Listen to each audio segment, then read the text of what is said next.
Nos últimos anos, com o crescimento econômico, a classe C ganhou projeção e nunca se falou tanto dela.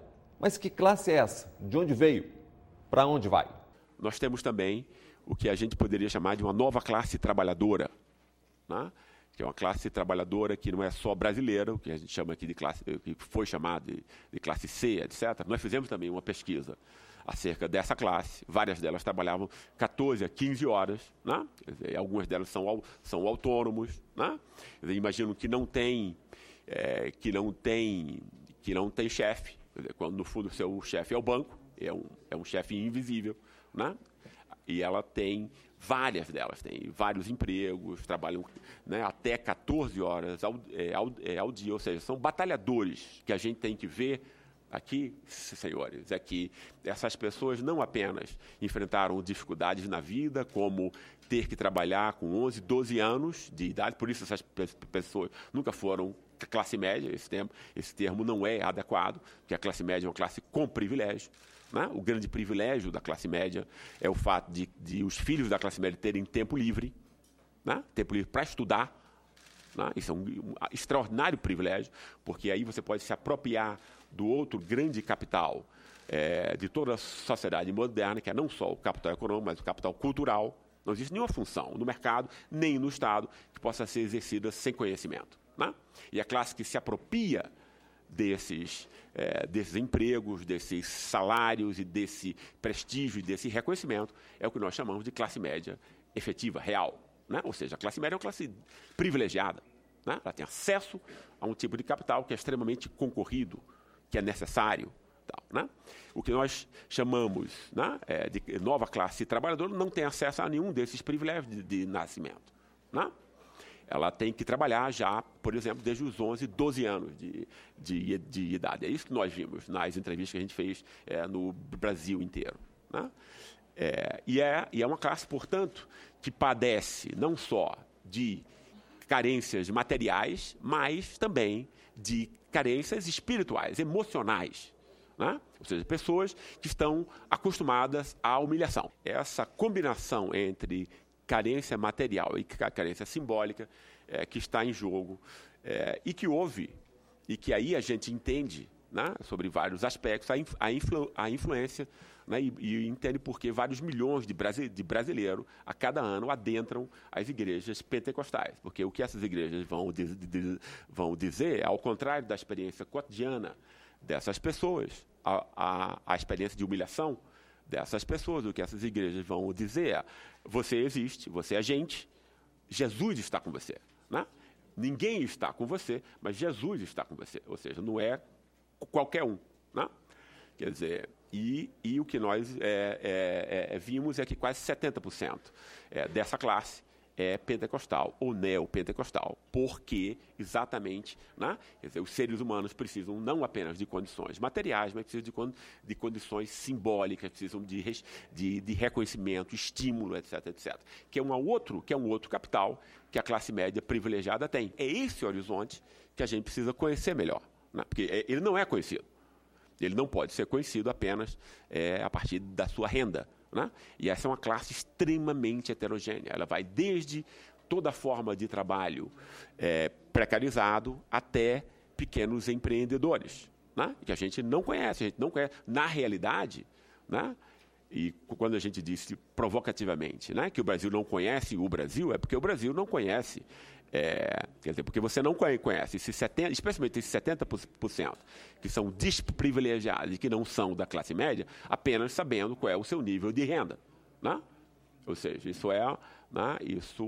isso adentra muito pouco de qualquer conhecimento sobre quais são as deficiências de socialização familiar que existiram e de que modo instituições estatais, o aparato institucional estatal, da escola, da justiça, etc., né, vai lidar com esse público. A gente considera que é absolutamente necessário conhecer melhor esse público. Né?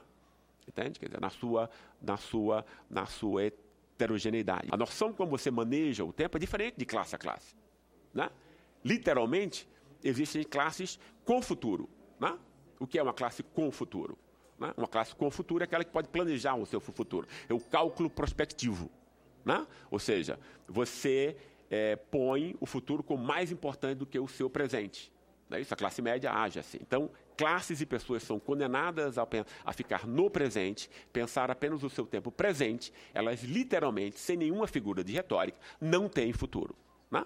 Então, quer dizer, nós temos classes que são condenadas ao presente. Eu quero dizer que fiquei surpreso, né? Eu ouvi coisas aqui muito rapidamente que eu não havia ainda parado para refletir. A questão da diferença de tempo entre as classes. Quer dizer, eu sempre me perguntei, por que o cara não vê? É tão simples, né? Ele não consegue enxergar que o futuro é atrás dessa barreira, né? E agora vem o Dr. Gessé aqui e coloca que isso estatisticamente comprovado que assim, é estanque as coisas, né? A reflexão que você traz aqui, desse debate da nova classe média, quer dizer, de repente, de um lado, o empoderamento dela via o consumo, mas, de outro lado, qual o empoderamento, né, dessa nova realidade que está aí, do ponto de vista do acesso aos bens culturais, etc., etc. E dentro desse debate, professor Gessé, queria só fazer um destaque aqui, que é com relação à questão da educação, né? Eu estou cada dia mais convencida mesmo, que o país tem que se voltar muito para o tema da educação, muito. O direito à educação do povo brasileiro foi negado durante muito tempo e só muito recentemente é que nós começamos, na verdade, né, a definir, né, políticas de caráter universalizante que dê conta exatamente do Estado cumprir o seu papel, cumprir o seu dever, inclusive de acordo com a Constituição, que é garantir o direito à educação da creche até a pós-graduação, passando pelo ensino médio, etc., etc. Houve avanços, houve conquistas importantes durante esses últimos anos. Nós temos aí o novo Plano Nacional de Educação a nos desafiar, que eu, sinceramente, não acredito que a gente possa avançar do ponto de vista da nação que todos nós sonhamos, que é essa nação inclusiva, onde as pessoas sejam empoderadas não só pela via do consumo, mas as pessoas sejam empoderadas do ponto de vista de terem consciência de que são portadores de direitos, de terem consciência, né, de que essas pessoas têm direito à cidadania plena. E aí acho que é isso, acho que a educação é imprescindível, é fundamental. Eu acho que universidades, escolas têm que ser chamadas assim, num papel de contribuição, porque são elas que levam esse lado atitudinal que vai fazer a mudança comportamental. Porque senão não adianta nada esse conhecimento, não adianta um aumento de renda, não adianta, porque o tipo de comportamento não vai mudar. Achei muito interessante o que o senhor trouxe aqui e me faz muito sentido o fato de que o senhor fala sobre essa questão dessa pessoa que, de repente, ela não se apresenta um futuro para ela e essa correlação entre o alto percentual dela nessas igrejas, vamos dizer assim, porque realmente ela vai ali e ouve, bom, você tem futuro sim, você vai andar com Jesus e você é filho de Deus.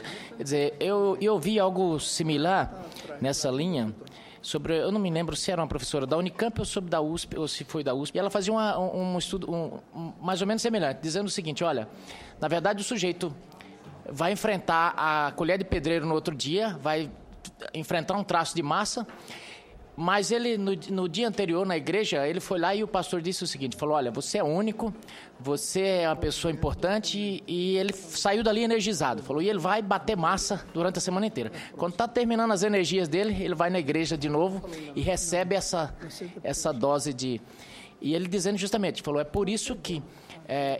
E na época as igrejas eram as únicas que subiam o morro, no momento que não tinha o PP, não tinha nada, e aí eu achei interessante que o senhor traz com mais clareza o porquê disso, como que isso também acontece por falta justamente dessas perspectivas, e é um pensamento muito profundo, possa parecer não, mas interessante de se colocar, porque na verdade às vezes a solução não está em grandes Não é duplo twister carpado. Às vezes a solução está no simples da pessoa ter uma perspectiva, da pessoa ter um horizonte, na verdade. No próximo bloco, governança estratégica. Um consenso nacional por cima de partidos, de diferenças ideológicas, de classes.